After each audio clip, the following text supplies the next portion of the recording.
हा आहे गडचिरोली मार्केट। आज आहे दीपपूजा, काही लोकांची तर काही लोकांची गटारी आहे भाऊ।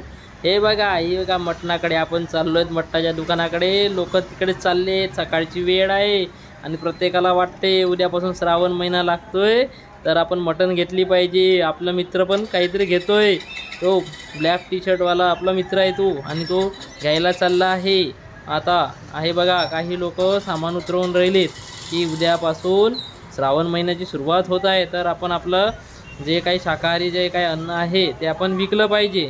हे छोटासा हरियाली गार्डन आणि याच्या समोर उभ्या आहेत आपल्या गाड्या। हे बघा लोकांची रहलचहल सुरू आहे आणि इथे भाजीपाला वगैरे मिसळला आहे। तर आज आपण जे महत्त्वाचं आहे ते आज आपली गटारी महोत्सव, जो आपल्या महाराष्ट्रामध्ये अतिशय धूमधडाक्याने सजवला जातो गटारी महोत्सव। हे आहेत बघा गडचिरोली बाजाराचे काही दृश्य। तर आज आपण चाललो आहे मटण घ्यायला, आणि मटण घ्यायला हे बघा कोंबडेवाला दिसतोय बसलेला। आता आपण याला कोंबडा विचारायला जाऊया। आपला दोस्त आणि आपण कोंबडा विचारायला जाऊया। मित्रा, कसं दिलं भाऊ कोंबडं, आपण विचारू आणि त्याच्याकडून ऐकू की काय म्हणतोय, कोंबड्याचा रेट काय म्हणतोय। चल, आपला मित्र आता उतरतोय ब्लॅक टी शर्टवाला, आणि तो आता कोंबड्याचा भाव विचारायला चाललाय।